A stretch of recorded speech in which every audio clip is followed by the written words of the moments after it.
Saludos, esta es la segunda parte del video de amplificadores operacionales.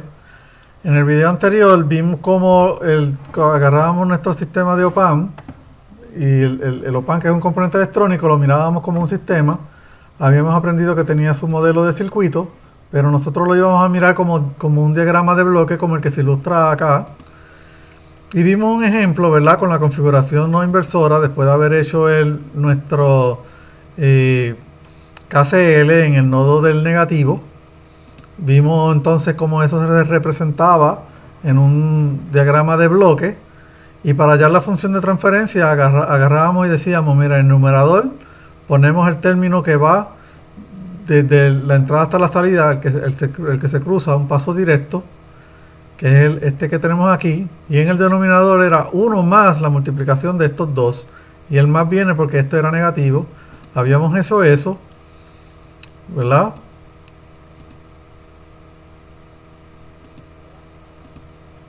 Y teníamos entonces esta ecuación que era la función de transferencia.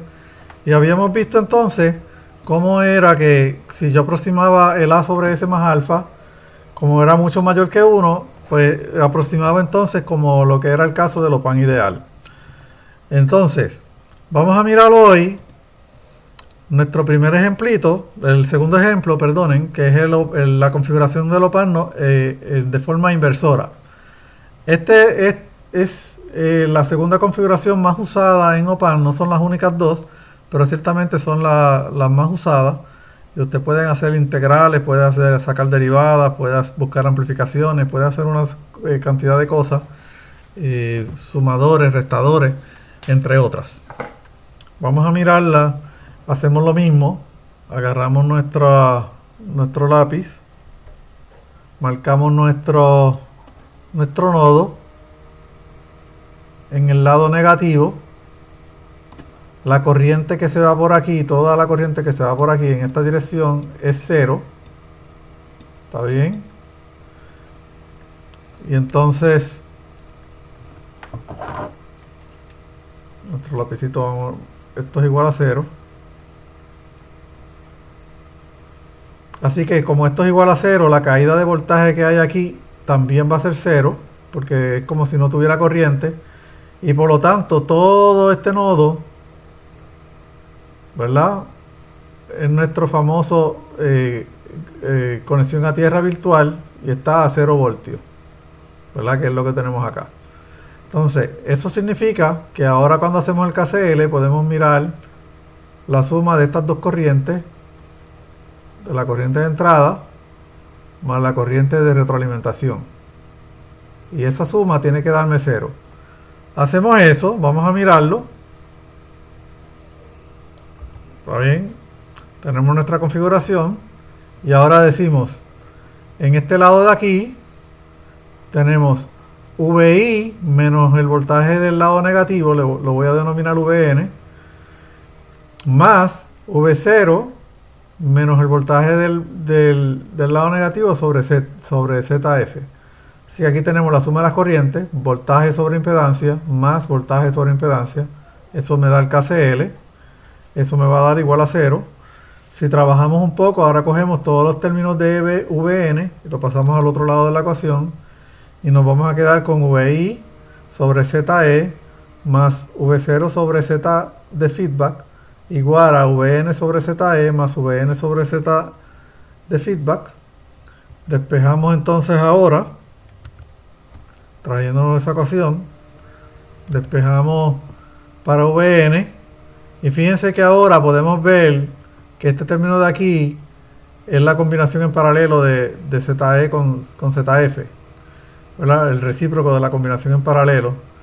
Y los que han cogido, ¿verdad?, un poco más de detalle de análisis de circuito saben que el comportamiento del OP-Amp en forma inversora, esta impedancia tiene que ser más pequeña que la impedancia de entrada del OP-Amp, de lo contrario no va a funcionar, pero no es tema ahora. En este momento tenemos dos alternativas, ¿ok?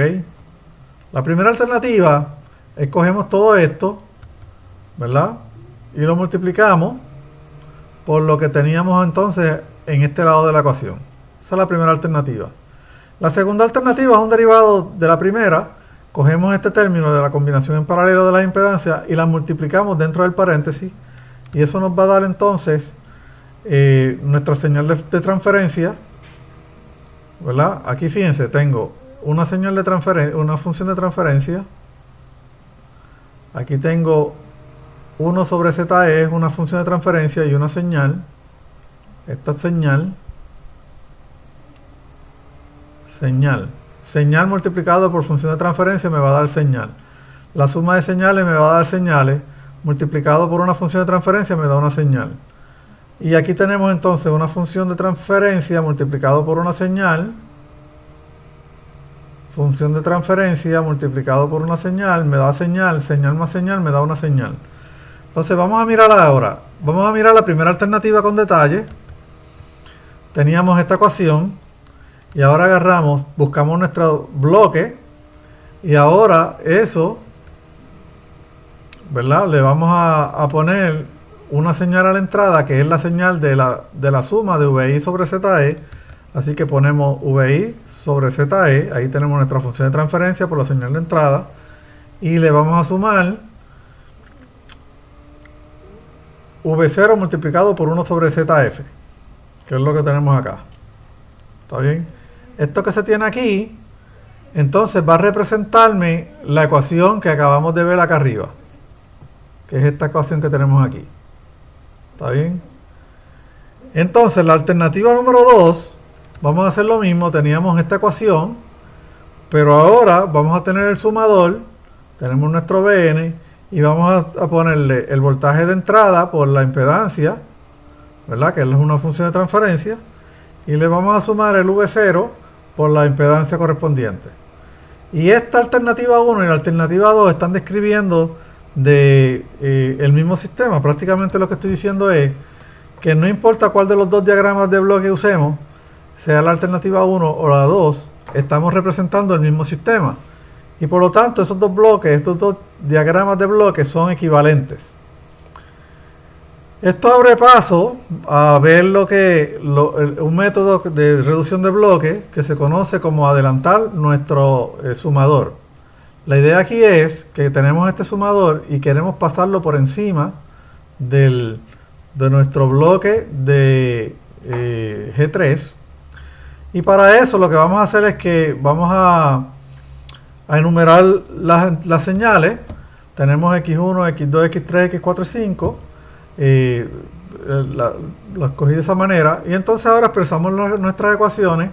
Tenemos que X4, el X5 pues no lo voy a usar porque realmente voy a llegar hasta aquí el sumador. Voy a tener que el X4 es la multiplicación de la función de transferencia por la señal de entrada que es X3. G3 por X3. Pero X3 a su vez, ¿verdad? Es igual, voy a reemplazar este X3, tengo el G3 que tengo acá, y tengo que el X3 es la multiplicación, la suma de G1 por X1 más o menos G2 por X2.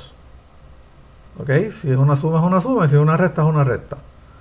Y ahora cogemos el G3 y lo multiplicamos dentro del paréntesis, ¿verdad? Y ahora fíjense que tenemos en este lado de aquí función de transferencia multiplicado por una señal me da una señal, más o menos función de transferencia multiplicado por una señal me da una señal, la suma de señales me da una señal. Así que hay compatibilidad y prácticamente lo que estoy diciendo aquí es que yo puedo agarrar esta misma ecuación y expresarla ahora como la suma de dos bloques, ¿verdad? El primer bloque sería la función de transferencia, que es G3G1 por la señal de entrada, más o menos la segunda función de transferencia, que es la que habíamos expresado. Y naturalmente pues tenemos que completar entonces el G4. Lo que hicimos fue que es como si cogiéramos la función de transferencia G3 y la multiplicáramos en cada uno de los términos que van a ser sumados. Esa es una manera de adelantar el sumador. ¿Ok? Que estos dos circuitos son equivalentes y es lo que acabamos de ver con nuestro famoso OPAN. Vamos a continuar entonces con lo que tenemos hasta aquí. Habíamos aprendido que la función de transferencia, el diagrama de bloque de un OPAMP, ¿verdad? En lazo abierto, era A sobre S más alfa, y a la entrada íbamos a sumar el terminal de V0. El V0 es este que tenemos aquí y claramente es 0 voltios. ¿Está bien? Ese es el V más. Perdónenme, no es V0, me refería al V más. Claramente esto va a ser 0 voltios. Y entonces el Vn, pues ya habíamos sacado la ecuación y la habíamos expresado en términos de diagramas de bloque. Así que ahora tenemos que este Vn, el V menos el Vn, es el diagrama de bloque. Vamos a coger la alternativa número 1, donde teníamos entonces nuestro bloque, teníamos la suma de la entrada correspondiente y el V0. Y ahora este V0 es el mismo que tenemos allá, lo que hay que hacer es cerrar el lazo. Fíjense que estoy sumando 0 aquí y la suma de 0 pues es como si tuviera una resta de Vn. Así que lo que hice ahora es que pasé el bloque al otro lado. Voy a regresar para que lo vean. Voy a coger este bloque y lo voy a pasar hacia acá, multiplicando ese término, y hacia acá, multiplicando este otro término. Así que el ZE va a cancelar con el ZE y el VI va a quedarme con el ZF, que es lo que vimos aquí, y el V de 0 va a estar acompañado por el ZE. Fíjense ahora que tengo la suma acá, y es como si yo cogiera este signo de menos, lo pusiera positivo aquí, ¿está bien? Y lo cambiara acá, es la misma cosa. Así que hacemos eso y podemos eliminar entonces el V0 y conectar. Esto lo podemos dibujar bastante más bonito, lo podemos dejar así, pero vamos a dibujarlo un poquito más bonito para que se vea más parecido a lo que habíamos visto. Lo próximo que vamos a hacer es que podemos coger este negativo, lo ponemos dentro de la función de transferencia, ¿está bien? Y marcamos el x de s, y ahora desde x de s hasta v de 0 podemos volver a usar retroalimentación. En el numerador vamos a tener a sobre s más alfa, y en el denominador vamos a tener 1 más, porque esto es un negativo, a sobre s más alfa multiplicado por este término. ¿Está bien? Eso es lo que tenemos aquí. Y ahora nos tropezamos que tenemos dos bloques en serie. También hay un método para reducir bloques en serie. El caso más general, pues podemos nombrar las variables. Y ahora cogemos x3, lo expresamos en términos de x2 multiplicado por g2. Y el x2 a su vez lo podemos expresar como g1 x1. Combinamos estas dos cosas y en efecto nos va a dar que tenemos una nueva función de transferencia, que es la que tenemos aquí, multiplicada por la señal, me da una señal. Así que eso es equivalente a la multiplicación de las dos funciones de transferencia. Regresando acá, fíjense que vamos a tener el negativo. Esta impedancia Z de feedback va a estar multiplicada por A sobre S más alfa, y la impedancia en el denominador pues va a quedar aquí, va a ser 1 por esto, más se cancelan en el segundo término. Vamos a mirarlo, así que tenemos 1 por la suma de las impedancias, se cancelaron el término y me quedó esto que tenemos acá. De la misma manera, ahora, si A sobre S más alfa es mucho mayor que 1, ¿verdad? Recuérdense que podemos dividir en arriba y abajo por Z más E, y ZE sobre ZE más ZF siempre va a ser menor que 1. Así que basta con mirar que esa sea mucho mayor que 1. Podemos entonces que aproximar, este término se cancelaría, ¿verdad?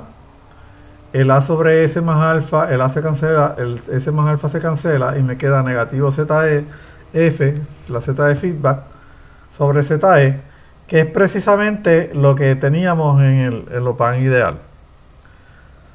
Hasta aquí este video. Cualquier configuración que tengamos, sea inversora o no inversora, se puede utilizar este método. También podemos hacerlo con sumadores y otras configuraciones de OPAMP. Y el resultado va a ser un poco más preciso que el simplemente usar un OPAMP ideal, dado que vamos a tener en consideración que la frecuencia del voltaje de entrada va a afectar la salida. Hasta luego.